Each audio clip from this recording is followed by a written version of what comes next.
Evening. We are live and welcome to the fourth episode of the Metas Conversation Series, an initiative that's brought to you by a partnership between the Metas, the Montreal English Theatre Awards, and the Segal Centre for the Performing Arts. My name is Caitlin Murphy, and I've been told that I'm freezing a lot this evening, so something's going on with my internet. So if I happen to freeze a little bit, sorry about that. Hopefully my voice will come in clear and will cut away from me as much as possible. And conveniently, that's going to work really well tonight because tonight's episode is devoted to talking to designers from the 4 design categories from the Metas for sound and or music composition, for lighting, for set, and costumes.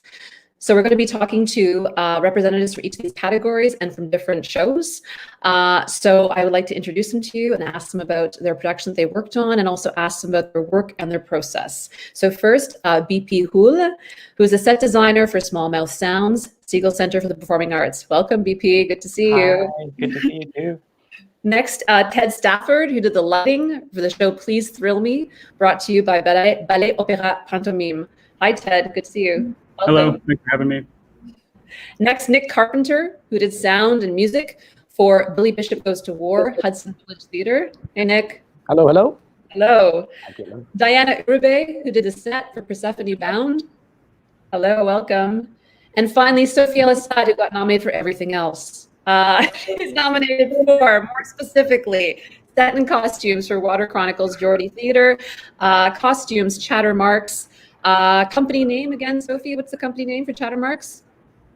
Cabal. And finally, costume design for Small Mouth Sounds Segal Centre. Welcome, everybody. Thank you so much for being here.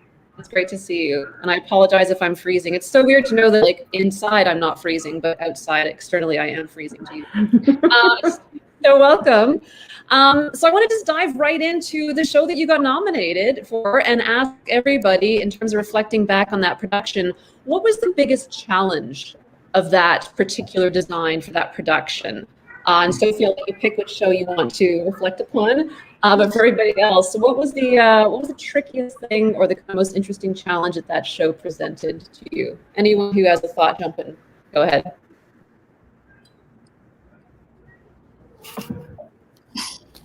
Well, I mean, I can. Nick, go ahead. I can start with mine. I mean, in a way, my biggest challenge for Billy Bishop was that I was also a co-performer, very much. So it was doing the sort of the sound design, executing the sound design live while playing and singing and performing. So for me, that's a bit of a challenge. I can do it, but I prefer to be in the background. If I really have to, I will perform. But this was too good an opportunity to pass up, and doing the music and doing the sound design for that show was too much fun. And so one of the things, I allowed myself to also then be a performer. But I would say that was the biggest challenge, sort of personal artistic challenge for me. Can you explain a bit more about what you mean by, like, were you doing the sound design live at, like, how did that work? Well, we used the piano became the source of everything. It was the source of the music. Obviously, there's a lot of singing. The music was not the songs were not written by me. The songs were written by John Gray. Just to get that straight. But the so the piano was the source of literally all the sound, and we used its baseboard, we used its innards, we used its body to create all sorts of other ambient sounds and percussive sounds that helped to tell the story. Okay. So yeah, and we actually began with we began the idea with a grand piano. Did we even have one delivered? I'm not sure we had the grand piano actually delivered, but we realized that a grand piano wasn't going to work, and we shrunk it down to the piano that you saw just in the picture that you presented, and that was that was very informative too, and actually ended up helping the production hugely to work with a much more modest piano than a lovely grand or baby grand or half grand. Yeah, that's all I'll say for now. What about you, Ted? What was the biggest challenge of doing the lighting for Please Thrill Me? Sort of before I came on board with the project, Felix Lapoirier, who also nominated for a Meta this year, he had sort of already sold Sophie, the director, on this idea of a big wraparound cyc that went all the way up the sides of the stage and across the back in La Chapelle, which is kind of a black box space. Pretty difficult to work with in a space like that. I wouldn't do it again if I had a choice, to be honest. I think in the end, it worked quite well. It did really sort of provide this immersive backdrop and really give something to silhouette everything nicely. But the way that a cyclorama works best is usually when you lose the edges of it behind masking, or you lose that sort of perspective of having nothing else to compare it to. You can really lose yourself in the space of it. And when you can see the grid and all the lighting fixtures, it was just all of the flaws are highlighted. So you would not do it again? Maybe. What about you, Diana, in terms of the set design for Persephone Bound? What was the biggest challenge? What would that be? I think that overall it was the fact that it needed to turn, and it was like they're doing the turn with that one, and it's not like they have a van or something. They have to fit it on their suitcases. So yes, so that was a big challenge, to be able to work and create something that make an ambience and that have like this kind of hell and heaven and the worlds in between, and that is something that it can be recreated each time that they go to a different city, and that it will fit in a suitcase. So yeah, I say that that's the biggest challenge. So making it something that could actually tour easily. Yeah, they tour, and it's easily and lightweight and compact, and yes. Okay, and Sophie, what show did you pick to reflect on in terms of the challenge that you're going to tell us about? Similar to Diana, I'd say mine was Water Chronicles for Geordie, because it was a school tour, so it had to survive the whole year of going around. Like there are two shows as well, so it was like the elementary school tour and then the teen tour all had to fit into this little van. And well, specifically for Water Chronicles, there was so much in the play itself, like that we had to kind of compact into this one thing, which ended up being this central rock / well. And but honestly, the director Zach Fraser made it so incredible and so easy. So I don't know, his dream was amazing. He just took what I designed and turned it into so many different things. So yeah, it was hard but really rewarding.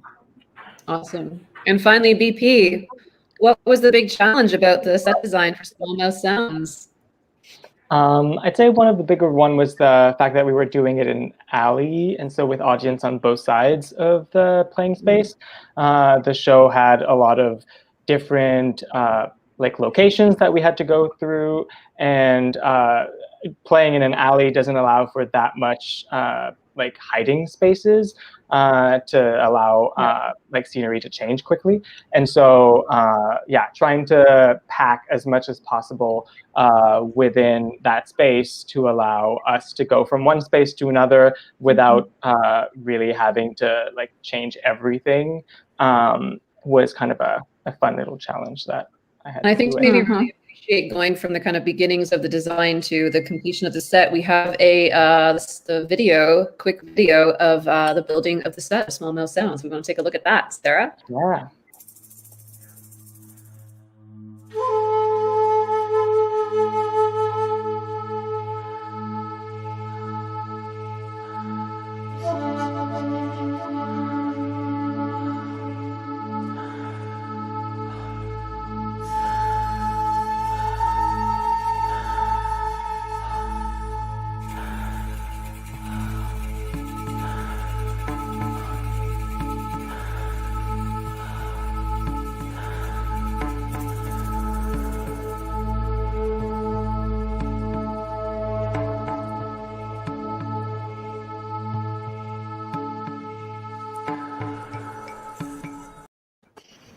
Wow. Cool. Like such a long time ago. I love those videos. It started trending and people showing these sets being built. It really shows like how many people are in and out and how much work goes. It's just absolutely incredible to do this stuff and then tear them down 3 weeks later. Like we're just kind of nuts.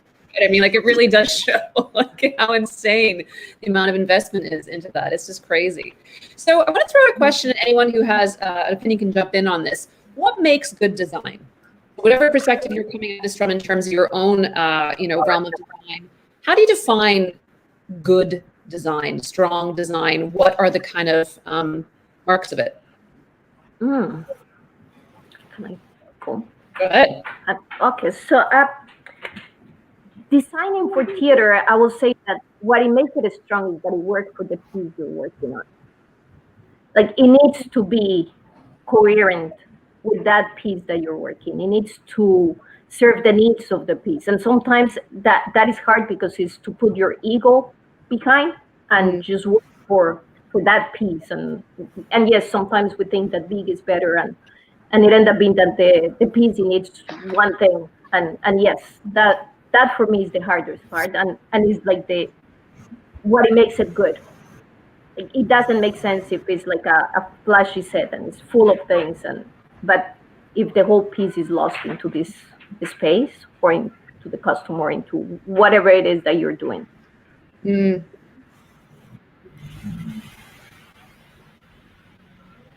Anybody else? I mean, I think that's very true in terms of it's a lot of letting go of your babies throughout the design process. You come up with lots of ideas as you go along, and with the collaborators, you brainstorm lots of different things that you become very excited about. And then either as you start honing in on what the final result is, or even when you get into rehearsal, sometimes you get to a point of realizing that the greatest idea that you had really just doesn't work with where things are going, and you have to let it go and to move past that. And so, I think that that becomes a big part of it. Indeed. That need to recognize that you're part of a collaboration, obviously, and that this has to fit with these other things that are happening. You guys saying that often involves this kind of letting go of things that you yourself would really love to see, but that are really not going to fit with the kind of coherence of the whole thing. Yeah. Anybody else? I was thinking of this question, and I don't really normally consider myself a designer.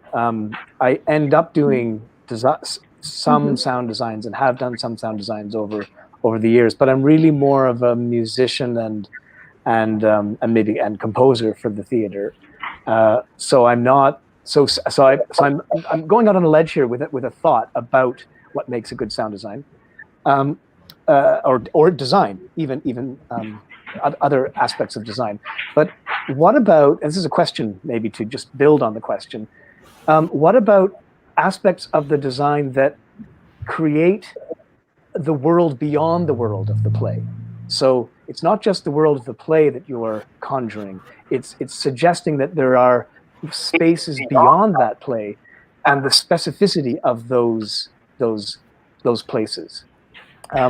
So that we're not feeling sort of claustrophobic, and that it's all about that particular world and that particular moment on stage. That there's a whole other world out there. And I don't know. I mean, I'm going out on a limb here because I know that I've reached for that sometimes in my own work, but I don't know if that is a thought that other people have when they design.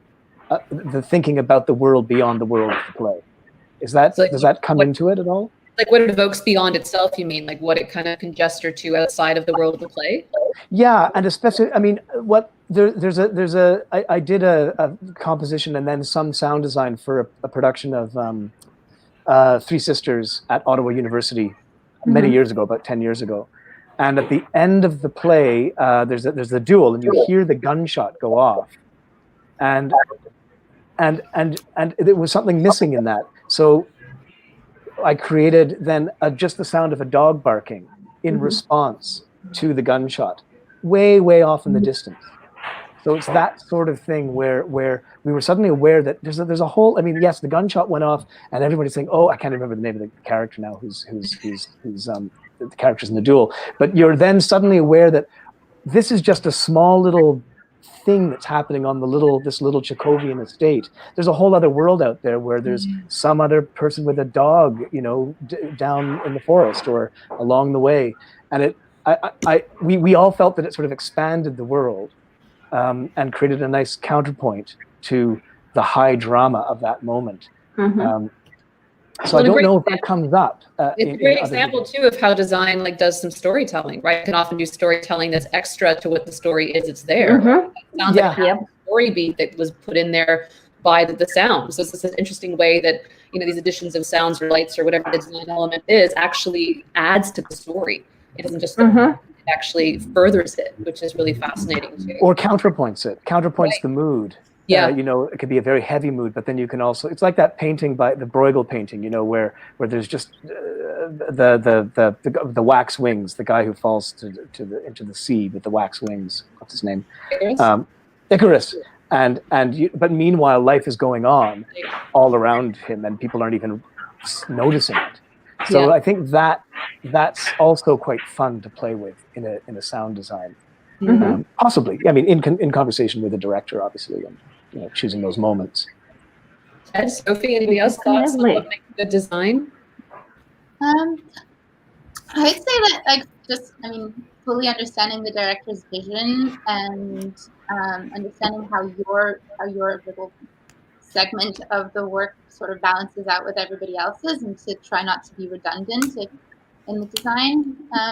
But I always really love how sometimes when I see a show, I'll learn something new about what the play is trying to say, just with a simple design aspect. And I guess it's trying to figure out what more can you say without saying too much.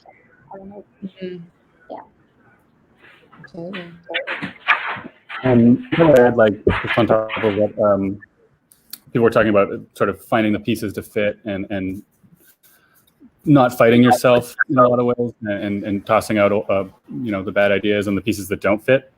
I think definitely, if you're fighting yourself, you're doing something wrong. If you're finding that your production has elements that don't sort of mesh together, you've definitely taken a wrong path. And we're looking for simplicity and cohesion. Are often, I think, the hallmarks of good design. And in theater, definitely transitions are the be-all and end-all. If you see transitions that don't work, oftentimes there's going to be deeper problems inside of the scenes. Interesting observation. What brings you to transitions? How did that come up for you? Sorry, can you repeat the question? How did transitions come to mind? I'm curious about why that was where you went to as transitions. I just think it's an often overlooked element that when we have design teams that are working really well together, that's when the transitions seem to flow more seamlessly, and the scene changes and stuff are just part of the show rather than a break in the action. When you guys see a show that you don't like the design in, or think there's some kind of design like mistake or failure, can you get past it? Or is it really as a theater goer, as a theater watcher, I'm just curious how you watch pieces as designers that might be different from somebody else. And if you see a show and you're I just hate this set design so much, can you get beyond it? Or is that where you really live? And is that where the story really lives, even when you're watching another piece?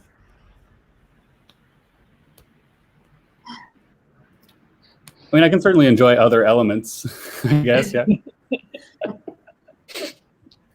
Well, I find that sometimes it might spark curiosity into potentially what might have been the reasoning behind. I feel that oftentimes something that I don't like can be very much appreciated by someone else. It all comes down to people's own personal taste. And so if I don't enjoy something, I might just question myself and try to look at the other elements and try to make sense of it for my just to see what are the things that I might have been missing into it. And so sometimes how I feel about someone else's work doesn't really take away that much from the whole show usually. I would else? say that if it's a good show, design, whatever the design is, it doesn't really matter. It's more for me. What really bugs me is like the technical issues. Like, for example, if I see a show and then there's like really awful like pulls or something in the hem, like that's really going to distract me, unfortunately. And it has nothing to do with the design. It's unfortunately just like a technical thing, but it's hard to not stare at it. Yeah. That makes me think about a question I was thinking about. I think I was in the bath today and I was thinking, do you ever feel like part of your job is to obsess over things that other people aren't noticing as designers? Like, does it ever feel like that part of your job is to actually, and I think about it, because I remember one day we were rehearsing Small Mouth Sounds and Sophie turned to me and she's just like, is it bothering you that his shirt is the same color as her tights next to each other? I'm like, what are you talking? What? And then, like I'm a bit oblivious, obviously, but it's just at the same time, I'm like, wow, like your job is to obsess over things that some people, like clearly me, aren't even noticing. So you like sometimes it's your job to like champion your area and be obsessed with it, and other people don't invest as much. Yes. Yeah. Yes. Yeah. Yeah. It definitely is. It's crazy how a little wrinkle, it can ruin the whole cycle. Like just a little wrinkle, it will keep your eye going to that part. Or if you go into customs and you see that you found this fur that it looks nice, but once they put the lights, it looks fake. Then it's like, and your eyes, it become like so trained into seeing that you're in the bus or you're in walking and you start like, oh, okay, no, that it looks so cheap to be real. Like, your eyes just go everywhere. Like it become I don't know, like, yeah, an obsession. Kind of. Yes. Anybody else want to weigh in on this one? I mean, it's very true. I feel that creating a show with a team is like a bunch of people trying to sleep in the same bed, pulling on the blanket and the sheets to kind of like cover themselves. And you want to like, everyone wants to like get as much as they can from the short amount of time that we have to create it.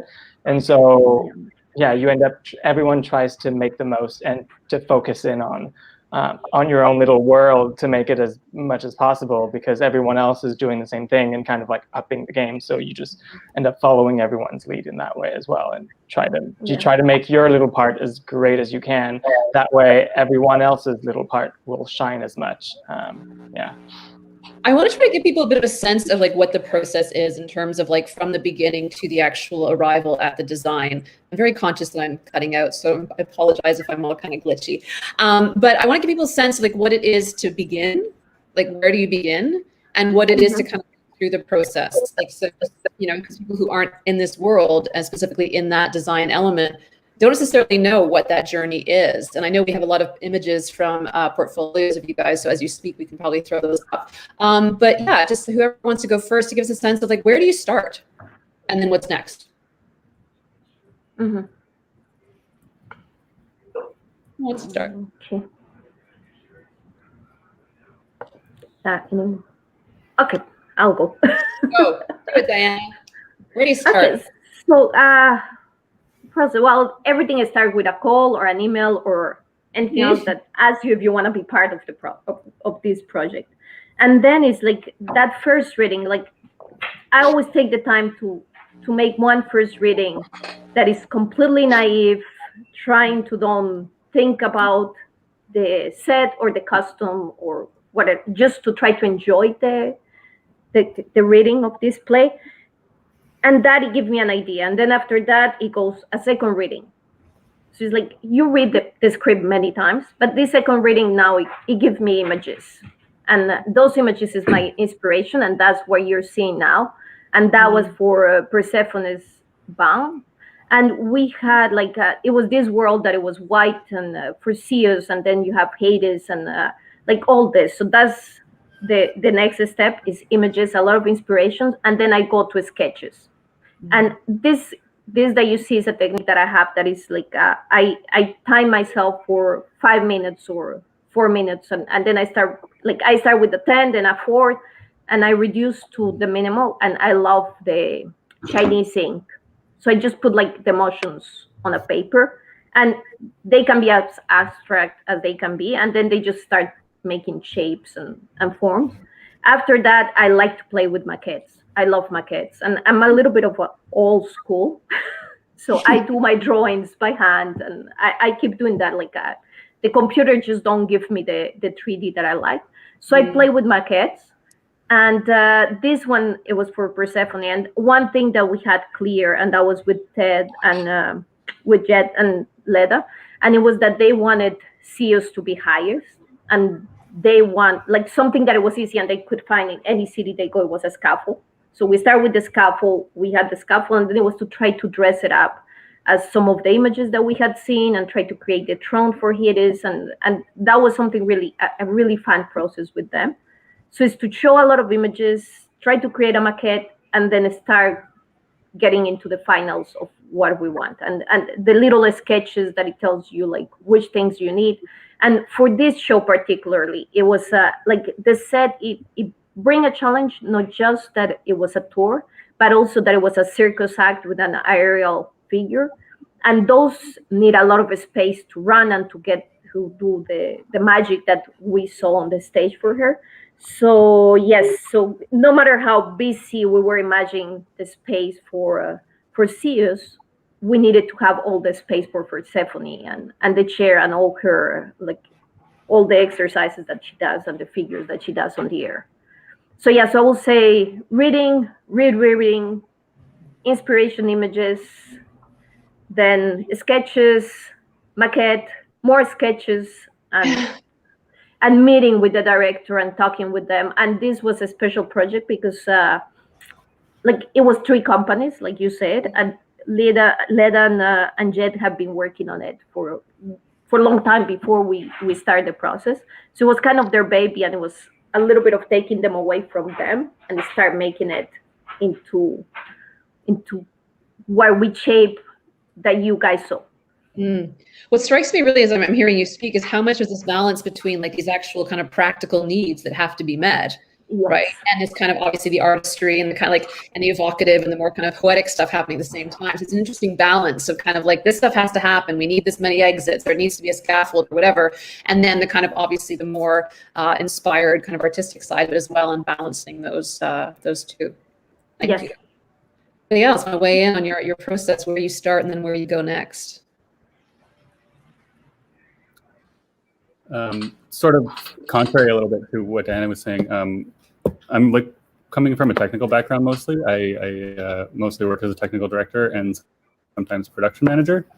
And I tend to start with those essential elements that we can't do without, especially as a lighting designer as well.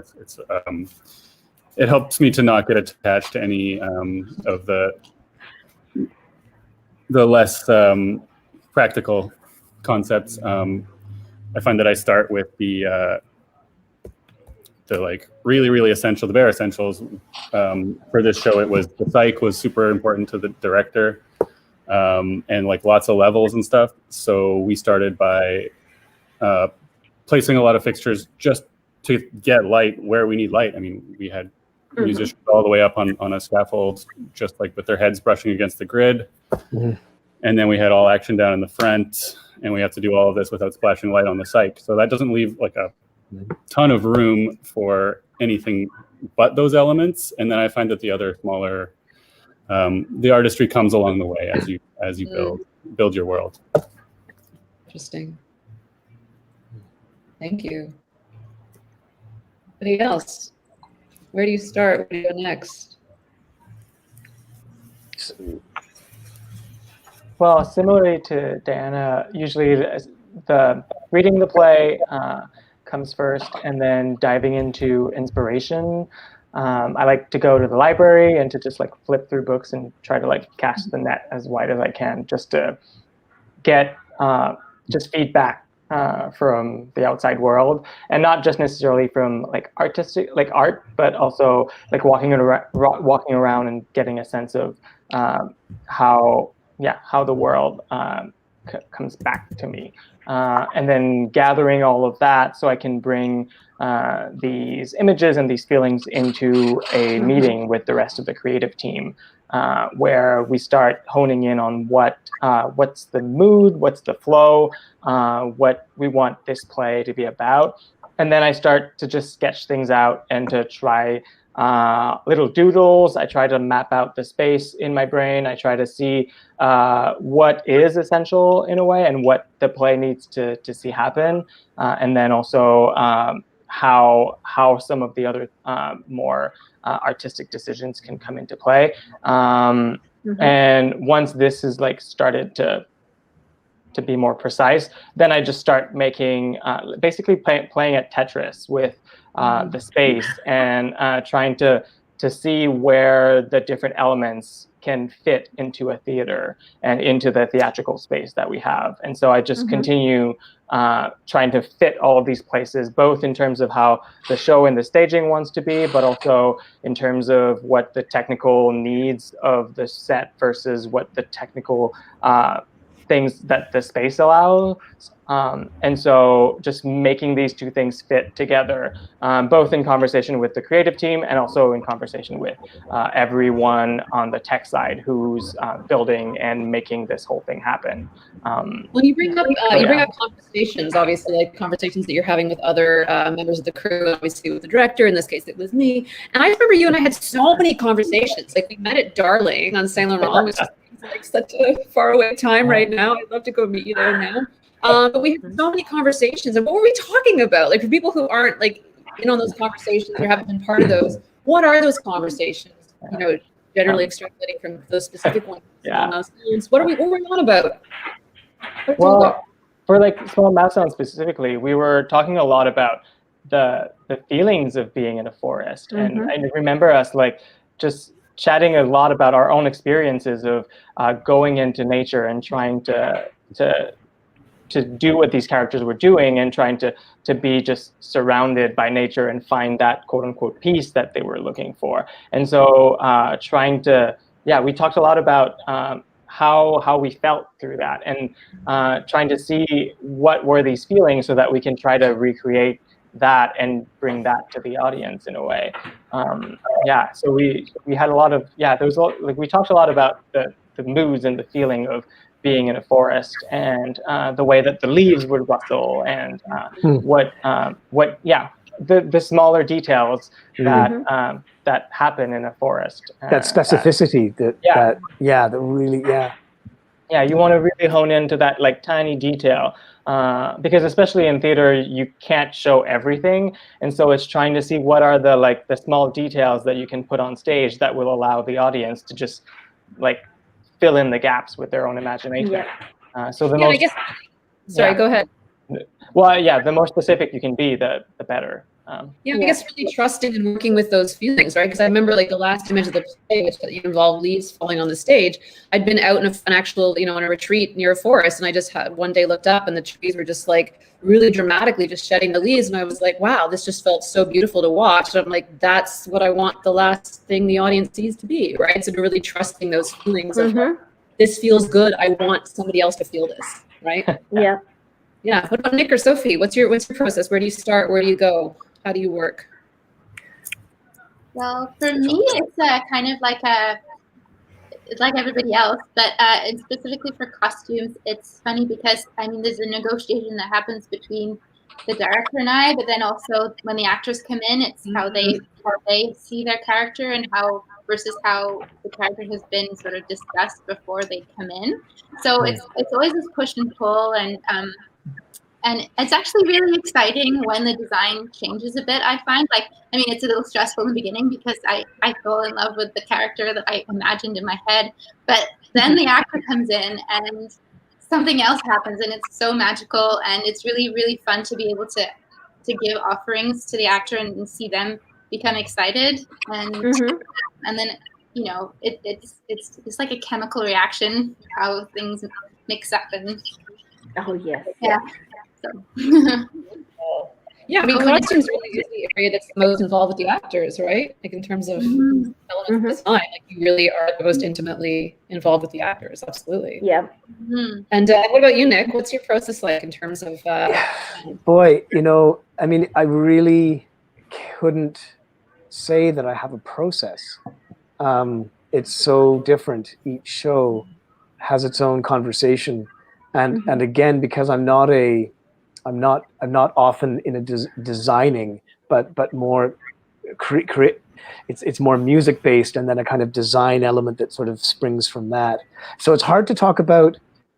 Well, so Billy Bishop was its own thing. I mean, in the Billy Bishop context, because I was performing, we were building, Dean Fleming and Bruce Dinsmore and I were building together that soundscape. I mean, we were just trying stuff. What does this sound like? What if I knock this while you do that? What if I play this chord? No, that chord doesn't really suggest what we need. What about this chord? So it was built all together.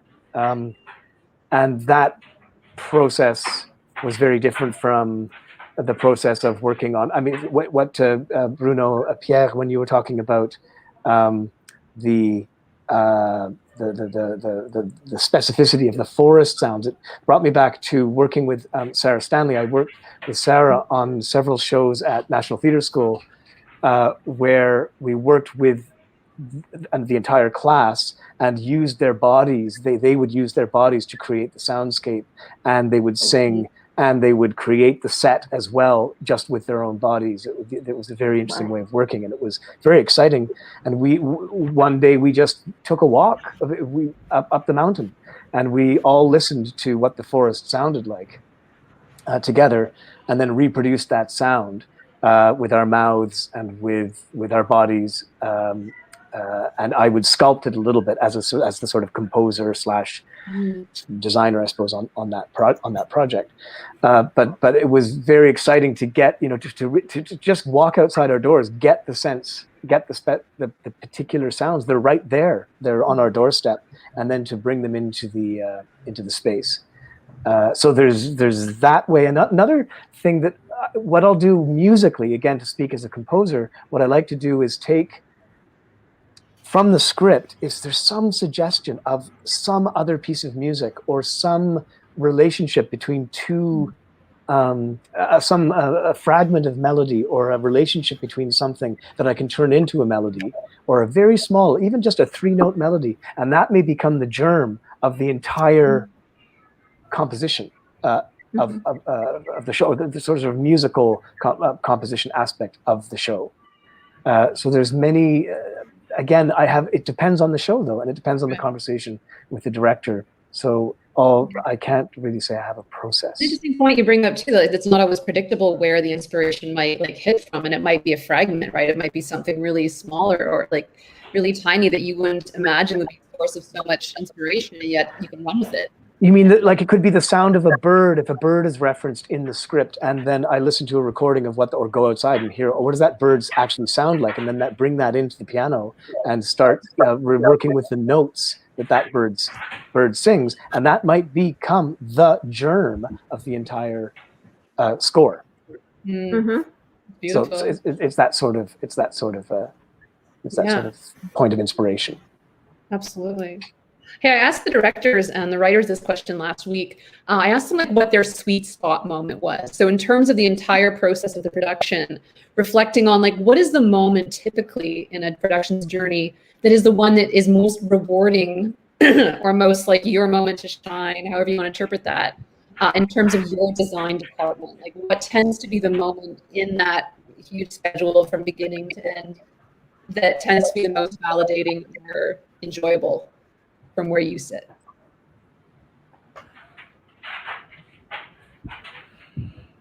I would say Q to Q rehearsal. Everyone's favorite, Q to Q. No, just so I think. What is so great about Q to Q, Ted? It's kind of the first time. Honestly, actually, the rehearsal right after Q to Q might be the most validating. It's the first time you really see your work. It's the first time you see it come together in any sort of meaningful way that isn't just kind of on paper and scattered all around the venue. For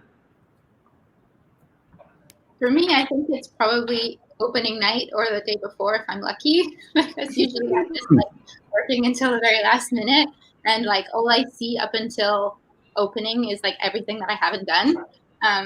But I guess apart from that would be like I think dress rehearsal, especially because usually by then like the actors we've gone through quick change rehearsals, and they've it's basically when the actors nail it, that's like for me that's just like heaven. I feel so happy. Anybody else? Reward. I will say the walk through the stage the first time for the actors. Wow. Yeah. That's the one. Like I like to be for that first walk.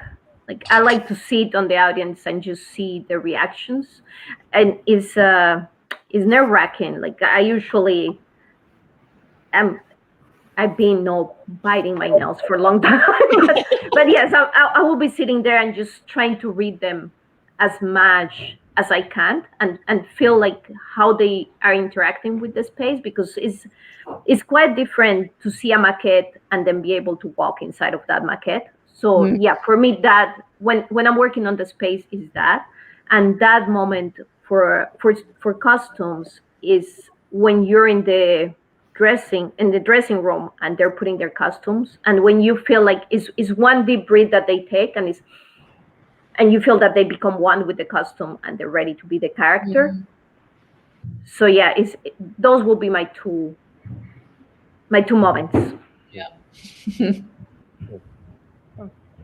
I love the first day when we load in the set. Because usually, oftentimes, and especially with set design, sometimes things are built ahead of time quite a bit. And so once you start the rehearsal process, you kind of have a pause of things that you can't really change that much. And then when you load in, things kind of like come in, and you have a whole team of people that are kind of like ready to go, and they bring in a lot more energy.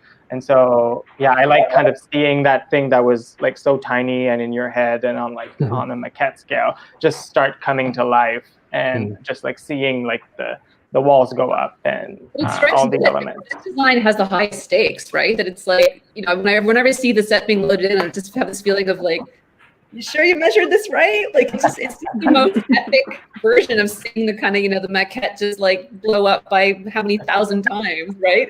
And it feels like that the other design world, it's a little more forgiving in terms of like, oh, we got to reposition that light, or we got to fix that costume. But set, it's like, that's a big thing. Is it stressful? Yes, but we also have a little bit more time to fiddle with things, because once you start rehearsing on a map of the set, and so you start getting a sense of what will work and what won't, if there's some big tweaks. And obviously, like putting the set into the theater things need to fit well. But if you're when you're working with great people, they also kind of like help you make sure that like they know their spaces, they know what works and what the fact that this wall on paper is 2 feet 2 inches, but in reality is 2 feet 1.5 inches, and so they'll kind of like be able to do these, like to make sure that everything actually like comes into life into their spaces.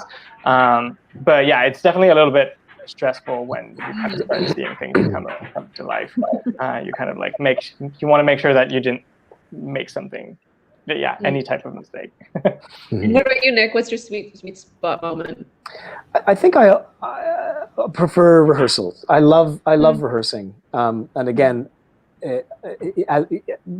so just to take it back to Billy Bishop and the particular project, just I always prefer rehearsal to performance, and I really love rehearsals. I love massaging a moment, playing it again, trying it again, getting it just absolutely right there. And that it's never going to be as good in performance as it just was.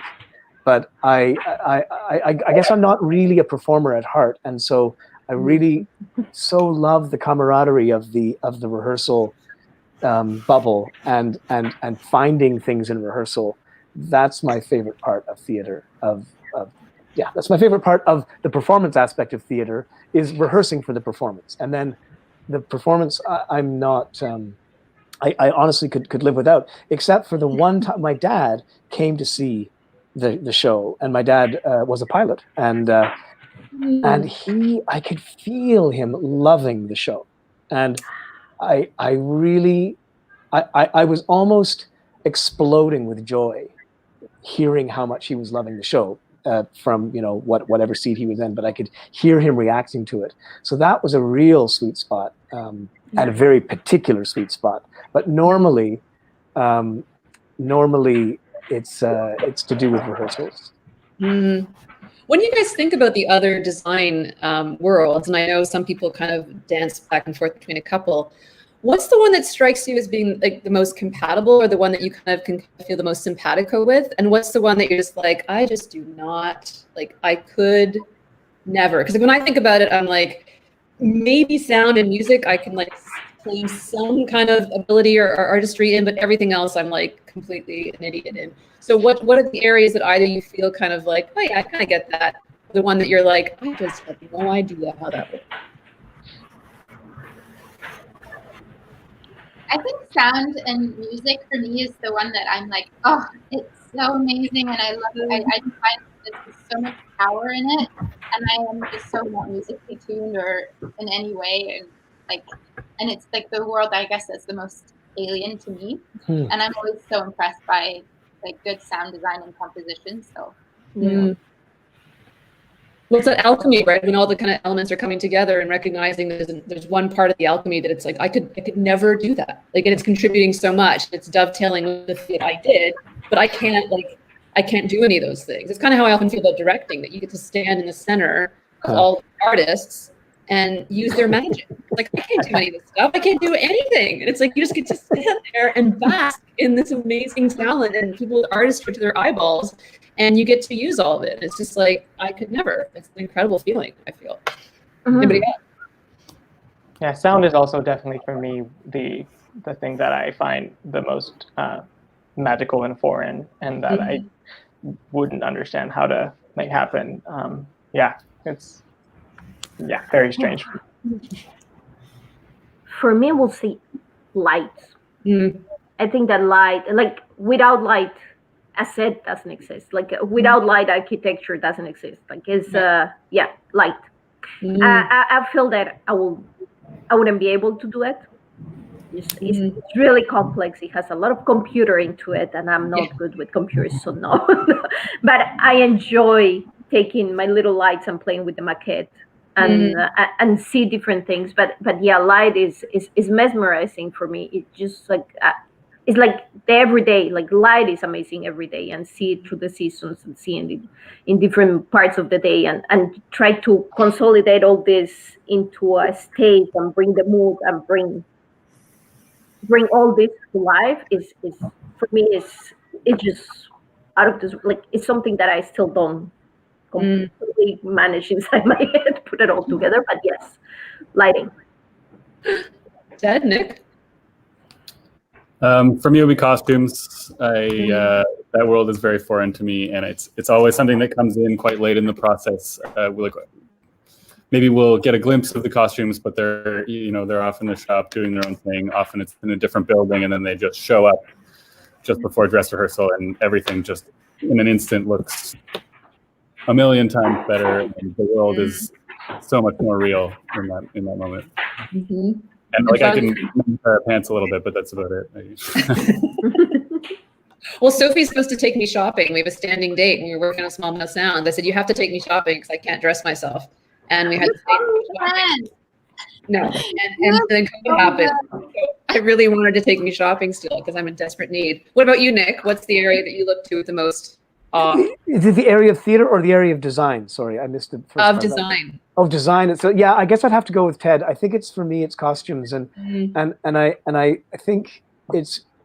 I was in a position recently where I had to help somebody find a costume for something. It wasn't Halloween, it was a little bit before that, but I just was incapable. I couldn't transfer that part of my imagination onto I couldn't do it. I was I was sort of stunned by my inability to make that leap in my mind. So yeah, I think it's costumes. There's something mysterious there that I'm not capable of bridging. Isn't there something so beautiful about hearing like each person like comment on your own area when it's like you're so intimately connected to it, and it can start feeling like you don't do anything, right? It's just the way you look at the world, and someone else is like, "What the fuck is lighting? Yeah. Like what?" I don't know how that works. It must feel so validating. In terms of challenges and in terms of constraints, there can often be a sense of like those are problems. They're a pain in the butt. It's negative, but I was wondering if people could hold forth a little bit on how constraints inform the work. So whether that's about space or about money, it's often about money, or about materials, or about anything. How can those constraints, those restrictions, actually kind of fuel the creativity?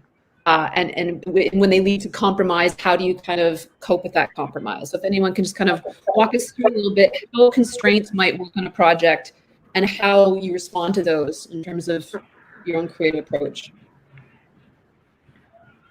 Well, I feel like it's a little bit of the same, similarly to how kids end up playing and doing the weirdest things when they have rules to like follow.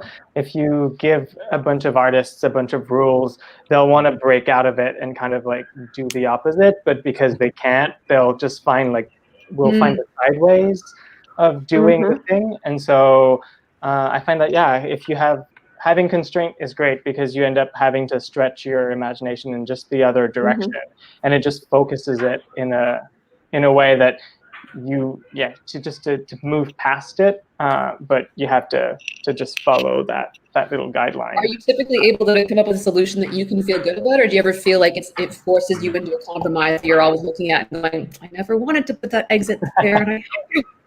I mean, it's happened where you see something, you do a thing and you're like, I wish that wasn't the case.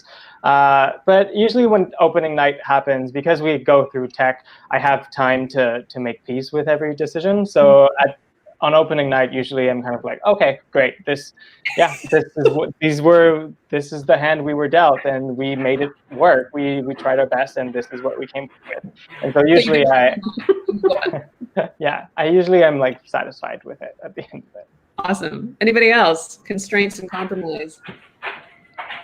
I would say that constraints and it's really exciting because I think that as Bruno was saying, it forces you to think of something that isn't natural to you, and I often find that in those situations I learn the most because I have to experiment more so. And it also, I find it forces us to converse more with the team and brainstorm more. And I think that oftentimes brings even more interesting work. Anybody else? Constraints, restrictions. Well, as I was saying earlier on this evening, the piano, our rule was the piano. The piano was the source of all sound. That was not vocal. Anything that was not a vocal sound was created on the piano, and that was a great constraint. That sounds awesome. We discuss, and then the audience understands. They begin to either directly or intuitively understand what the rules of the game are, and so the sound of distant artillery became something we could create very evocatively on the piano without even touching a note. In fact, it was the sound, the sort of echo chamber of the piano created all sorts of interesting possibilities. So we were, and I think the audience at some point understands the rules of the game and then appreciates it on that extra level as well. Yeah, it's interesting how you can appreciate the creativity so much once you know the kind of parameters, like what the sandbox is. It's like then you can see that, oh, you guys are kind of stuck in this. Right. The fact that you're stuck in this, or you chose to be stuck in this, everything you're doing becomes more interesting because I understand the constraints. There's something really powerful and beautiful about knowing what you're stuck in. And it would have been a betrayal to use another medium to do it. But suddenly, if we had the sound of real artillery firing on a sound effect, it would have broken the rules and have been a kind of a betrayal. Yeah, absolutely. Yeah. It's cheating. It would be a breaking of the design, really, wouldn't it? Yeah, the language. We would have been suddenly speaking another language, which of course is allowed if there's an interesting reason for it. But if there's no real reason for it, then it would have been I think just poor design. Yeah. Anybody else? Any insights into constraints and how they might be helpful sometimes? No? I know Ted didn't like that site. I can tell you really didn't like that. This site. I think that they become a challenge. Your end is to create something that it works for the piece.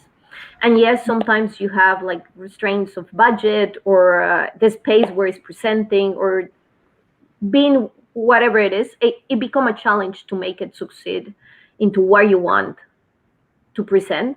I don't know if I'm explaining. Like, it is a challenge, and yes, like sometimes budgets suck because you don't have a lot and you want to do much, but it's something that sparks your creativity, and it makes you come with something creative to come to the ends that you wanna have. Yeah, it's like I think people sometimes say that like making theater is about solving problems, right? It's about kind of figuring out what your problems are and finding out ways to solve them. Do you guys have favorite designers? Like personal designers that you admire yourself, either in the city or in the country, or just people that you look to as just idols of design? I recently discovered this amazing costume designer called Linda Brunel. Oh, she's amazing. Her and I'm like, oh, I want to be her when I grow up. She's so good. So cool. Yeah. Anybody else? Designers you look up to or are inspired by? I have an amazing teacher at NTS, and I think that is still been in my head all the things that she passed through, and is Danielle Levesque. Okay. She's an amazing designer, a Quebecer designer, and she's great. Anybody else? Designers you look up to? I would say, similarly, I get to assist Amy Keith and Anna Capelluto on different shows, and I find working on something with, I find it very inspiring to be able to work with them and to see someone else's brain kind of make magic. Absolutely. Anybody else? Well, I know that I'm super inspired by you guys and your work, and I congratulate you on your nominations. It was one of my challenges to myself to not just gush tonight, because I am in awe of what designers do, and I feel it's a gift to get to see and listen to your work. So thank you, and thank you for joining the conversation tonight. It's so wonderful to hear your views on what makes good design and what your process is like. So thank you so much. I know Bruno-Pierre just had to go grab his charger, so but thank you. It's great to hear from you. It's great to give everyone a sense of what. Thank you. He's back. Awesome. Sorry. Thank you to everybody and how inspired I am by designers. And I want to thank the Metas and the Segal Centre for the Performing Arts for partnering and creating these conversations, and our backstage crew, which is Sarah and Kasia tonight, who are bringing these conversations to life backstage as well. We have one more night tomorrow night, talking to the performers. They get the last curtain call. But thank you so much, guys. It's really great to hear all your wisdom and to hear about your work. I really appreciate talking to you tonight. Thanks so much. Thank you. Thank you. Thank you. Thank you. Have a good night. Good night, everyone.